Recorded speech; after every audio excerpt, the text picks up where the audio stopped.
All right, everyone, it is time. We are so excited you are here tonight to join us for this webinar, Health Isn't About Luck. We are thrilled to talk to you about this topic, and happy St. Patrick's Day to everybody, a day late. Are you guys still wearing your green? I totally am not. I thought of it like a second before. I'm like, I should have worn some green, but you know what? No one's pinching me, so we're good. My name is Chantel Flake, and I'm excited to be your host tonight. We have an amazing lineup tonight. There are some of you that have come on tonight that are wanting just a little bit of a boost. I don't know if that's anyone. Put it in the chat if that's you. You're just like, I just need a little from my health community. It's okay to be selfish when you come here because we want to give that to you. I know I always get off these webinars feeling so encouraged, so excited. So if that's you, let me know. And then also we have some people that are coming on that are wanting to learn a little bit more about specific tools, specific programs to be able, they're just like, yeah, I'm ready to get healthy. Tell me what to do. Well, we have some ideas for you too. And then I know some of you are here to learn more about how to help others and pay it forward. I mean, you can't get more selfless than that. So I love that. We're definitely going to be speaking to you tonight as well.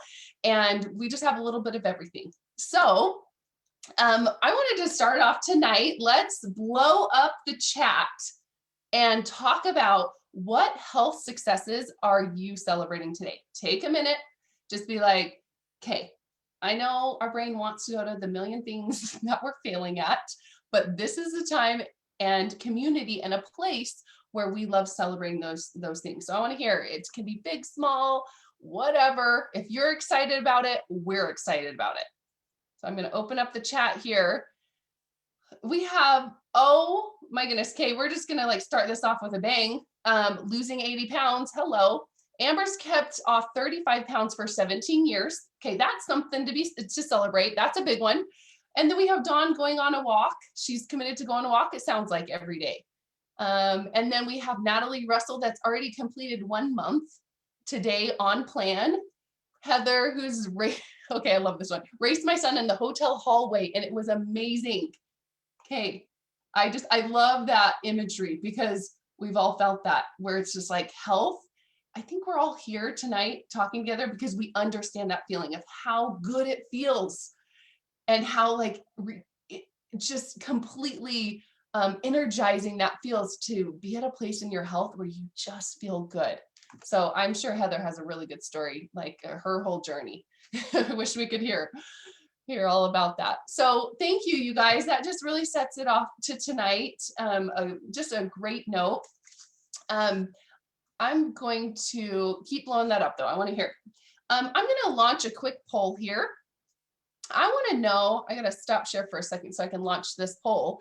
I want to know from you, what is your current health trajectory? Okay. So I just want to get a poll for who's on tonight. Are we looking at someone who is feeling, and it's okay to be in this place, but maybe you're not feeling so great. You're really looking for a solution tonight. Maybe you are, the second option is you're getting better and you're on a good path, or the third option is great, I'm optimizing. And I just want to say that there is a place for every single one of these categories in this community. It's kind of a beautiful thing. I didn't believe it until I got into this community. The first event I went to, I was shocked. I was shocked at the different body sizes. I was shocked at the different mindsets of just the difference in the diversity in this community. It looks so many different ways, and it's okay. The people that are not doing so good right now, guess what? They have something to teach the rest of us because they're in the trenches, right? And they're probably open and curious. They came on tonight to learn about how they could do better. Okay, I need to learn something from you. The people that are getting better, we have a saying here in Optavia. It's one of our values we talk about is the obstacle is the way. So you are very much living that, you middle category people. And then the great and optimizing, okay, we're just here to be inspired by you. So all three, awesome. And I want to see what we ended up with. Okay, the majority are kind of feeling right there in the middle. I'm kind of feeling the middle one too sometimes. The struggles are still there. So I love that. Thank you for sharing that, you guys. All right, so let's get started on our topic tonight. So I want to talk about health isn't about luck. I want you to just think about what that means to you. And if you believe it, maybe you totally like, nah, but you still got on this webinar. Kudos to you. But health isn't about luck. What does that mean to you? I'm going to tell you what it means to me real quick. And then we're going to bring on my friend Lori to kind of share a little bit about her story and what she's experienced and how she feels that way too. Health to me is when I think about I've been coaching for about 10 years. I'm going to tell my story a little bit later, but when people come to me and kind of have their like fingers and their toes crossed and they're like, you know what? I really hope something changes, or I really hope your program's going to work, or I really hope what you're going to tell me is going to work out, or I don't know what I'm going to do. I think, that is an interesting mentality, because my mentality is that it is not about chance. We do not leave our health up to chance. You absolutely have 100% control over your healthy habits and choices that you make. And how cool is that? Dr. A, we're going to talk more about what Dr. A and his mission, but he's the founder of Optavia. He talks about being the dominant force in your life.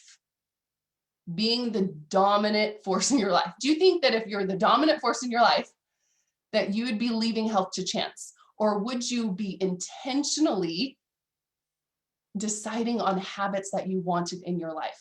It's kind of like, I think of it as like this lottery ticket perspective. It's like, do you think that one day this lottery ticket of success and health and wealth and all of these things are just going to be like placed on you, that you're betting on it? Or do you truly believe that you can create that? You don't have to leave it up to one in a billion chances. No, you can have that. So if you're ready for those secrets tonight, we're going to go over those. So Lori, I'm excited for you to share your story and your experience, because it's been a journey, hasn't it, Lori? It has definitely been a journey, but a very, very worthwhile journey. So I'm excited to share a little bit about that. So my story is that weight has always been a struggle for me. I remember even as a kindergartner and first grader being teased for my weight and just thinking, gosh, I'm so much bigger than all of my friends or all of the other kids in my class. And that feeling and those thoughts came with me all through junior high and high school and into college.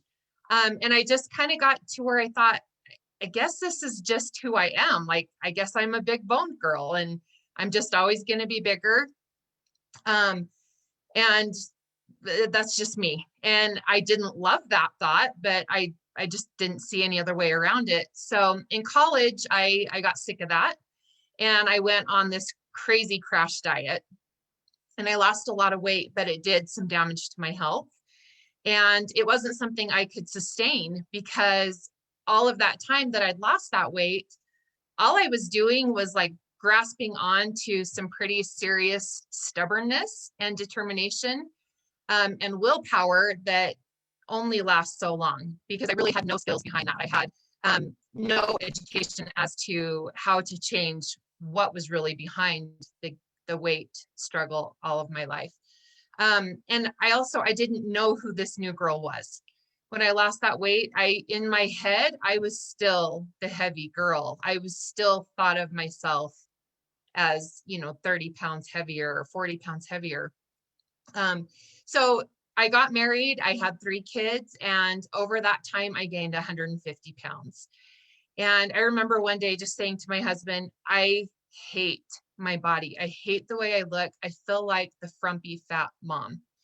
And he meant well when he said this, but what he said to me was, you know what, our parents sacrificed their bodies and their health for us, and that's just something that we do. That's just how it's going to be. And what he was trying to do was comfort me, but it made me really angry. I hated that statement. I just felt like that's not what I want. But somewhere in the back of my mind was the thought that, yeah, he's probably right. That's probably just how it's going to be. Um, so, I'd failed at so many different attempts at losing weight. And, I had that history going on in my mind, and I was so afraid to fail again. So it was easier just to not try. Well, several years later, a friend of mine called me and she was super excited about this program. She'd lost 40 pounds. She was feeling really good. She knew that I had struggled with my weight. And so I listened to her and I really wanted what she had, but I just didn't see that I would be successful. So I said, thanks, no thanks. I'll just keep trying on my own. But the truth was, I just was afraid to fail. So it was easier just to tell her, no, this isn't for me, because I knew I would be embarrassed. I didn't want to look bad. Well, a few months later, she called me again. And she was so patient to spend the next 3 days with me, just asking her question after question after question and trying to explain to her how I was never going to be successful at this. Well, finally, I just said, okay, fine, I'll try it for a month and you'll see. You'll see I can't do this. And 4 months later, I was down 55 pounds. A couple of months after that, I was down 70 pounds. And that was 5 years ago. But what I can tell you without hesitation is that the difference between what I had done before and this time was 100% all about my mindset. So I came into this journey this time with a lifelong history of a fixed mindset. So we're going to talk a little bit about fixed versus growth mindset. And when it came to my weight and my health, I was absolutely in a fixed mindset. And we can be in a growth or a fixed mindset in different things. So it's not like we're all one or the other. Depending on the situation, depending on the day, we can go back and forth between the two multiple times. But let's talk about a fixed mindset first. So sometimes we call that living below the line or being below the line. But what it really is that we're closed and we're defensive. And if we have a fixed mindset, we believe that we are born with the skill or we are not born with the skill, and it's not going to change. That's just the way it is. You believe that it's completely out of your control. And some examples of that would be saying things like, I'm just not a runner. I just don't play the piano. I'm a stay-at-home mom, and stay-at-home moms just have mom bodies. That's just the way it is. So those are some examples of a fixed mindset, just being completely unwilling to see it any other way. It's just the way it is.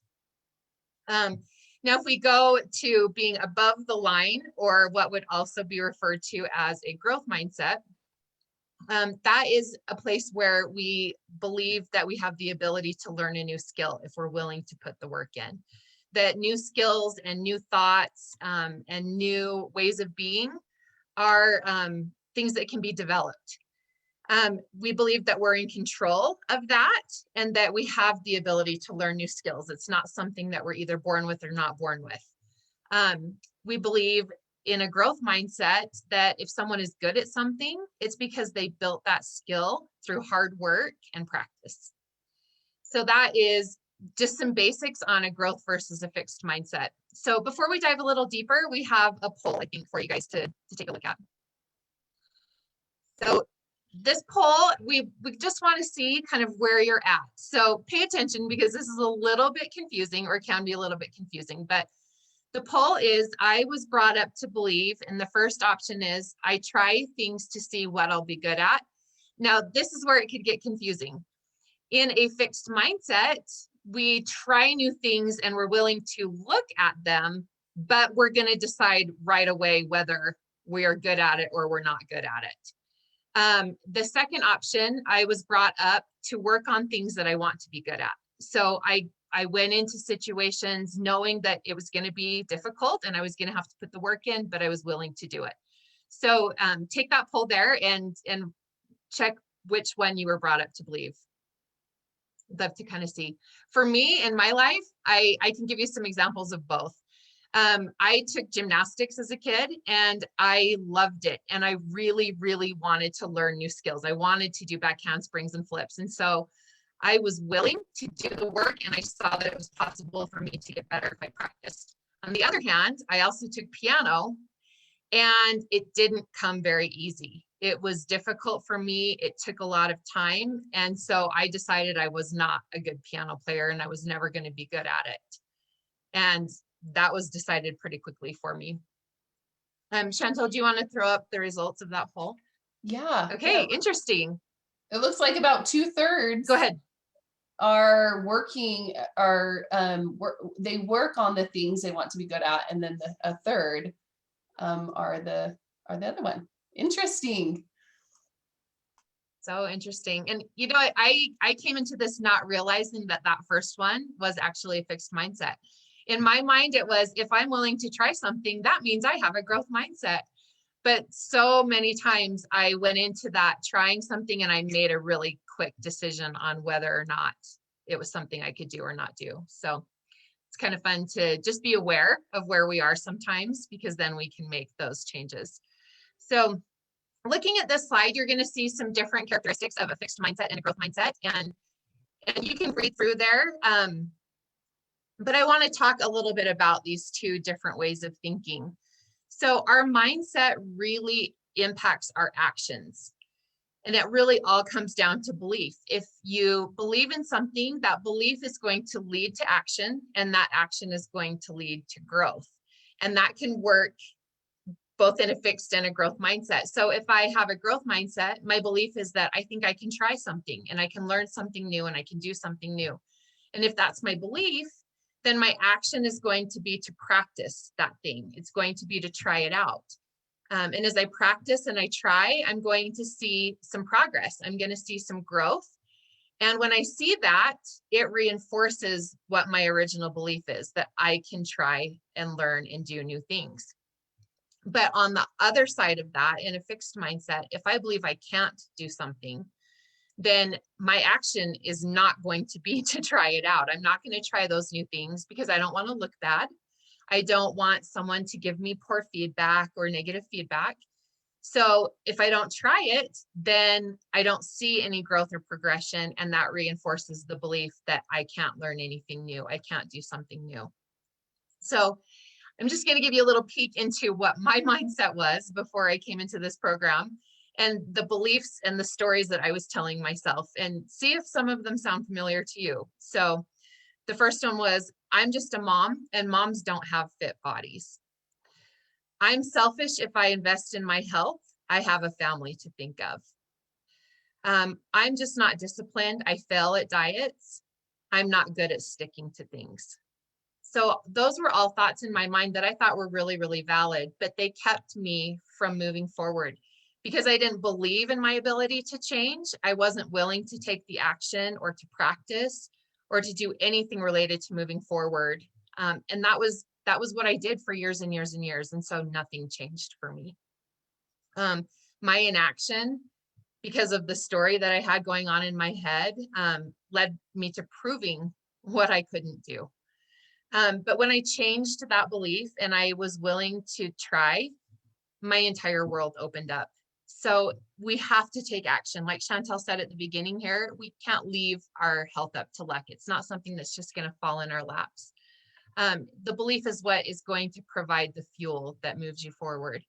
So for me, that meant being willing to rely on my coach's belief in me for a minute, because I needed her belief in for a minute while I tested it out and I tried and I practiced and I experimented.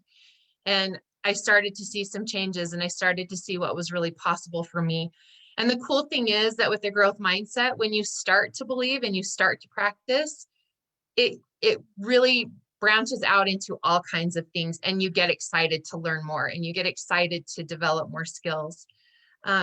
So one thing I just wanted to say before I close up this is that I'm not promising you that once you start into this growth mindset and start into changing habits, that you're not going to fall back into some old habits sometimes, or that you're not going to face some challenges, or that you're not going to have some struggles. Those are going to come.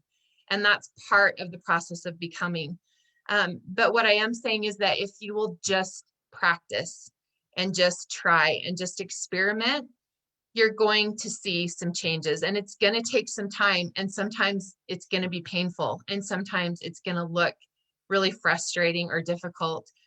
But that process of becoming is so incredibly rewarding and so fulfilling when you see that happen. So my challenge to you is to put your concepts and your stories to the test. You can get better at something if you allow the struggle to take place. There's going to be some struggle, and that's part of the growth. And that's how muscle is built, is by picking up the weight, and mindset changes are built by facing the struggle and taking it head on. So thanks for letting me share. This has been a great thing for me to study. Absolutely. Thank you, Lori, for that inspiration and just creating that awareness. I think maybe some of us have been on tonight where it's like we start noticing those thoughts. And you guys, that is the key to this. Awareness is the key in order to change. So we start here tonight. So you're going to notice that as you heard some of those examples Lori gave, you have your own, right? They're starting to come to mind. You're probably going to notice the next couple of days it's going to keep coming up. That is so key. Talk to the person who invited you about those, because that's what this community is about, is challenging those and creating what you really want. You don't have to stay there. I have my friend Corinne that's going to hop on now to show if you are curious and open about what's next for you and you don't want to leave your health to chance. We want to talk about some tools that we have that can absolutely help you to just move forward with your health. So Corinne, take it away. Awesome. Thank you so much. Okay, so just a little bit about my background. We're going to kind of dive into a little bit more of like the mental health side of all of this, because maybe some of you can relate to some of this. Okay. So when I was growing up, I was always getting sick. I had seasonal allergies, it seemed like all year long. I was always getting viruses, which was super crazy and annoying because you can't do much for viruses. And then I would randomly get those rare and like contagious things that nobody else ever seemed to come down with. Like it was just me by myself. And I remember going to the doctor and coming out and never feeling better. And it was because their answers for me were typically, it's just a virus, Corinne. You're just going to have to wait it out, Corinne, or hopefully this medicine will work, Corinne. And I got really frustrated.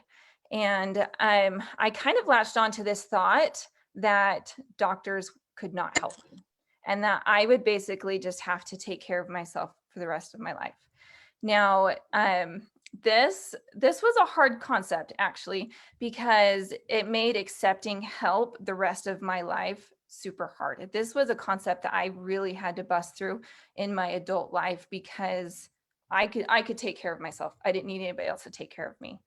And but then at a different point, it also served me periodically in my life. And so let me give you some examples of that. So mentally, I've had a lot of ups and downs. So blink your eyes, or you can put a 1 in the chat if you feel like you've had like a roller coaster with your mental health. You've had a lot of ups and downs, right? So some of those times I didn't handle things very well. One of the times I specifically remember is when I was 16, okay? I had just broken up with my boyfriend, you guys. Heartbreaking, right? Heartbreaking, which is funny because he's my husband now. But I just remember feeling so torn up about this. And because I didn't have the emotional intelligence to be able to process my emotions or to be able to handle the feelings that I was feeling. And at 16, you don't know much about anything at that point anyways. I turned to some unhealthy ways in order to handle it. So I ended up turning to hurting myself. And that was really hard. Like, I just remember feeling so lost and so alone and not knowing what to do. And I'd already had this thought that people can't help me. And so when counseling was brought up, it was like, nope, I don't need help because they can't help me. I have to do this on my own. And it was really, really hard. And after a short time, I knew that there was a better way to live my life, even as a teenager. And so I made some conscious efforts myself to pull myself out of that slump, but I still needed lots of help.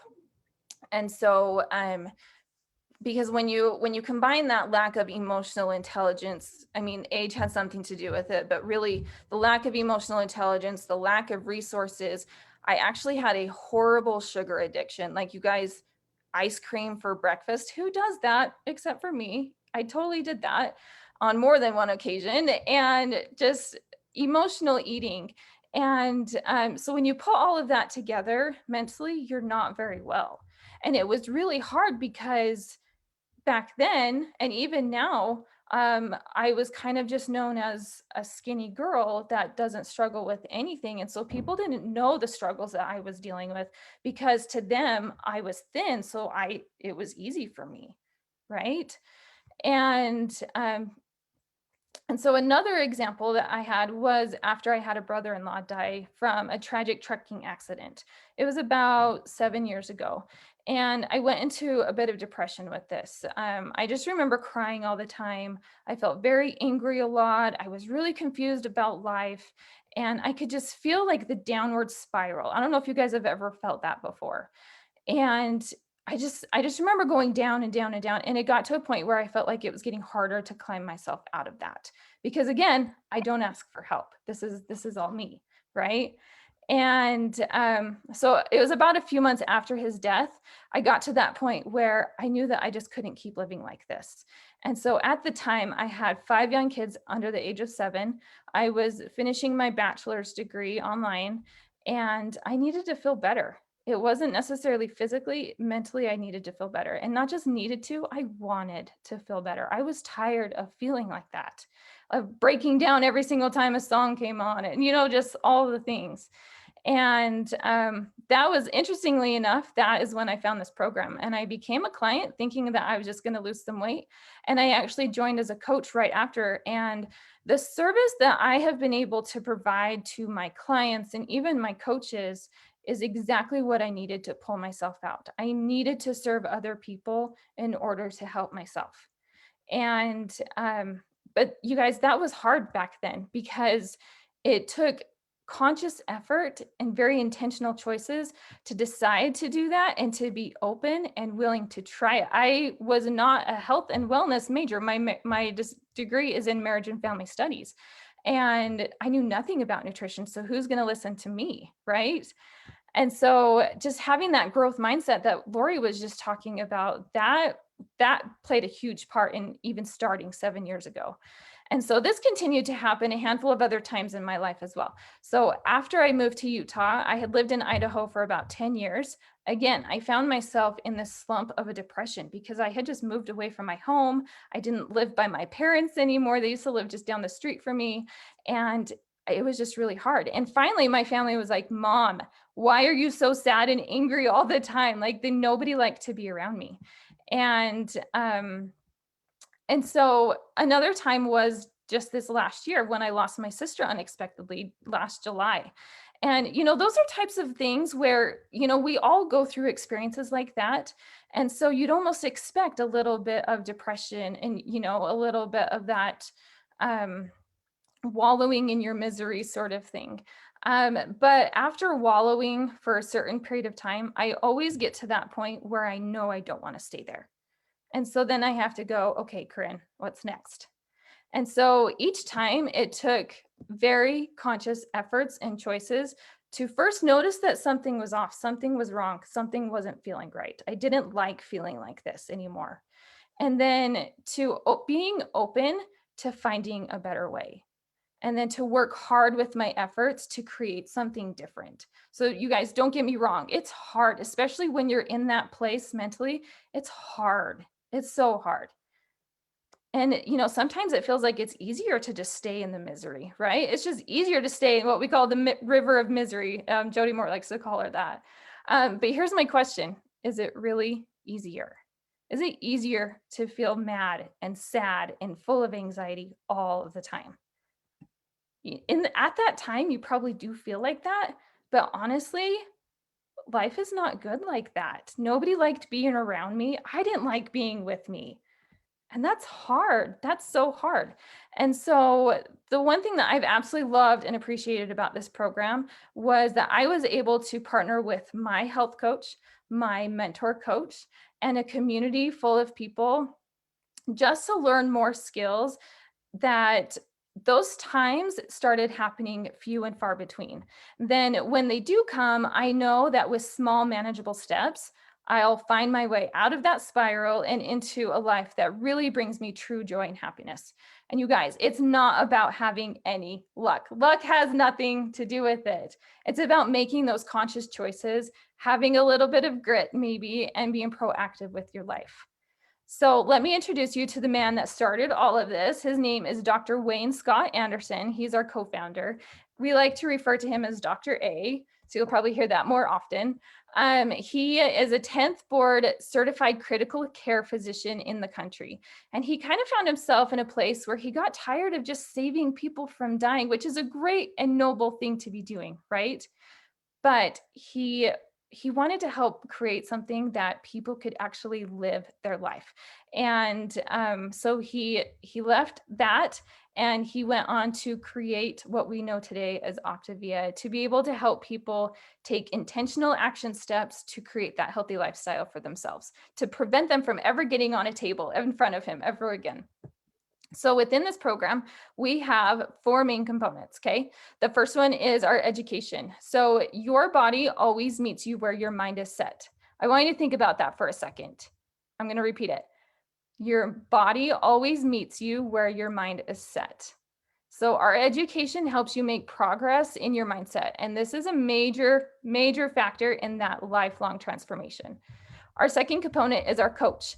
It is so nice to be able to have that personal guide to the resources you need to be successful.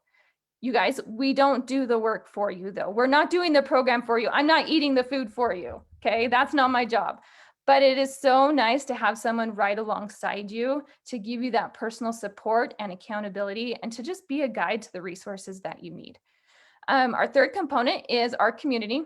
You are never alone here. And that's one thing that I have totally loved from those times that I felt so alone mentally.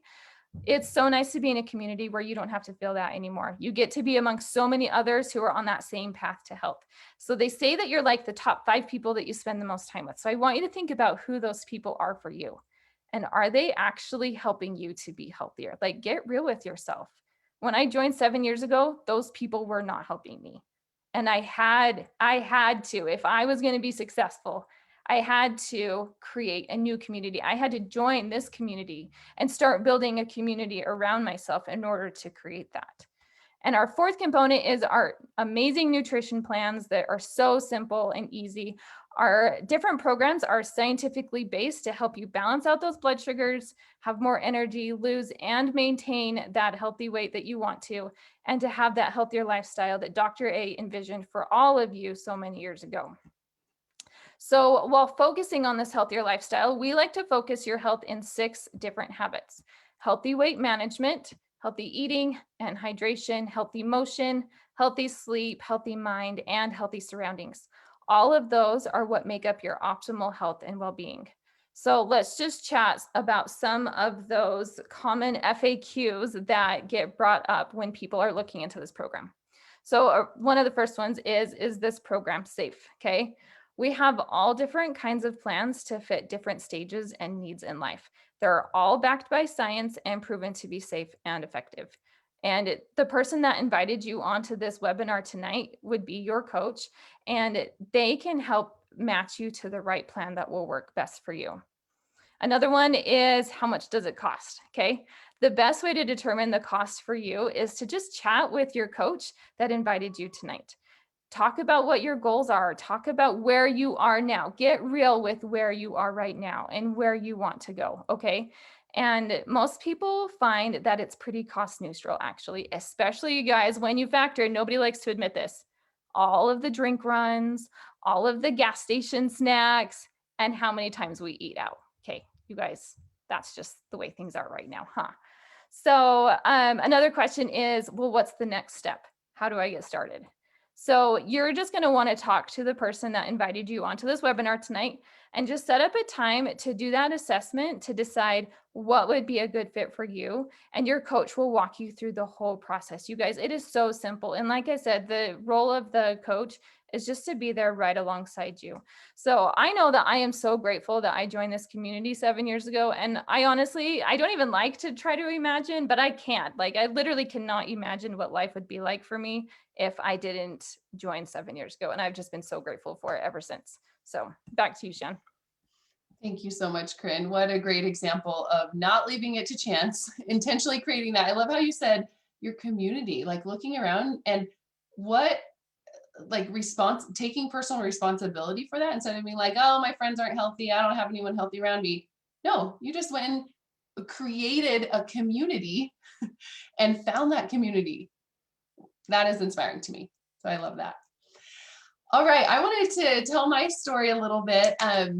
I will start back in high school. You guys, this is high school graduation right here. And I pulled out this picture because I had a life-altering situation or experience that I had that kind of changed the trajectory of my life. It was when I took a high school course, an AP course. Anybody take AP courses out there? And I failed it, meaning that you take it the whole year. At the end of the year, you take an exam, and in order to pass it, you get no credit unless you get a passing score at the end. I failed it. Now, this is like, I'm barely able to talk about this without getting super emotional. Now I can I process the emotions, and you guys, it has been a source of spot for me because of what I made that mean about myself when that happened. I had an identity that it created an identity for me that I believed that I was not smart enough. I was not the type of person that was smart enough to do that. I struggled with that for a while. And you know what? It is still in the back of my mind, but it's interesting how when you don't feed that thought anymore, how it kind of just dies down. It kind of shuts up a little bit. It's still there, but it's like, I truly don't believe that now.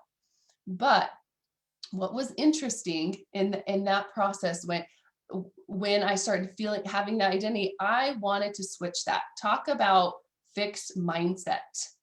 What everything Lori talked about.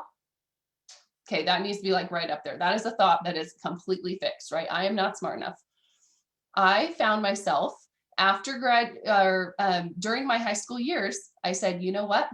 I may not be smart enough, and I'm not sure I can convince my brain that I'm not smart enough, but I am ready to switch that to, but I can learn. But I can learn. I am ready to move forward. So this picture right here was high school graduation, but I actually also graduated with my associate's degree. It was a goal that I had in high school. So did I give up on those high school courses? In order to graduate with your associate's degree means that you have to take a whole lot of college courses in high school. And you know what? I did it. I decided that I was going to push forward with that. It was extremely scary because I felt like I was a failure, but I decided to go for it. And so this is kind of a win for me, so to speak. This represents a lot in my life when I was able to turn that around. So years later, we have 5 kids, but it was about a decade ago, I was introduced into this opportunity to become a health coach. And I thought, wow, that sounds amazing. But then that thought popped up, but you're not smart enough. And I said, and then I replaced it quickly with, but I can learn. But I can learn. And I'm willing and open to, and I'm curious what that's going to look like for me. And luckily I had mentorship that believed me every step of the way and showed me how to do this. So for me, this experience it was a change in my life when I was willing to step into that growth mindset, and I saw how that served me. And so today, even though coming into coaching, I knew I was the type of student in high school that had to study twice as long to get half the score the other kids did. But it's okay because I can still learn, right? So as maybe some of you guys can relate to some of this, or maybe you have a totally different concept or fixed mindset. But I want to speak to some of you out there that are interested and curious in learning a little bit about what this would look like if you were to help other people. So why would we coach? Why would anyone want to coach? I remember coming to an event where I learned about Optavia for the first time, and I heard some alarming statistics. I heard that the obesity rates and overweight rates in America, it was higher than at the time that I even knew. And that those trends were continuing at a rapid rate. And in years to come, it was just astonishing how those can be over 90%. They can get up to be 9 out of 10 people. And I thought, this is something that I feel passionate about. That is not okay that those are my grandkids. Those are my kids, my grandkids. That's my posterity that we're talking about. Those are my friends even. And so I thought, that is a mission that I feel passionate about, that I want to get behind. So maybe you feel the same way. Maybe you have a passion in creating health instead of just reacting to disease.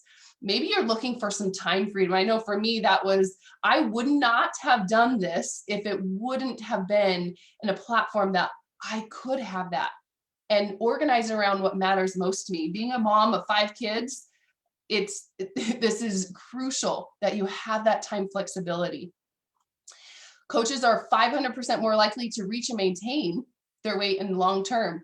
It's okay to be selfish. It's okay if some of you are here just, hey, you know what? I want to have real health insurance for myself. This is honestly one of the most common ones, I'll say. And this is the most common ones that people, after they become a coach, confirm that this is true. 500%. Stats don't lie. And just the personal development. If you are looking for a group of people that will stretch you, that will grow you, that will challenge you, this is the group for you. And it's not for everybody, I'll say. So you really have to decide if you are wanting more and if you're wanting growth in your life, because it can get uncomfortable sometimes. But if you're ready for that, again, this is the place for you. Finances. Okay, I will just say finances. Talk to your coach, because there is just such a benefit here, where working part-time hours even can benefit you so much. Just thinking about what that would do for your family. An extra $500, an extra $1,000, an extra $2,000, and beyond. You talk to your coach and they help you to be able to create that. And then the last one here is community. Being around, I kind of talked about that with the development, being around that like-minded people, you're so much more likely. So lastly, I want to just cover a few FAQs that you might have, a few questions that might arise for some of you. I know for me, when I first became a coach, again, I had that, but I can learn. I thought, well, is something necessary for me do I need to know something before I come into coaching? And I'll say the only thing that you need to know, and the only thing that you need is a desire to want to help other people. The rest can be learned.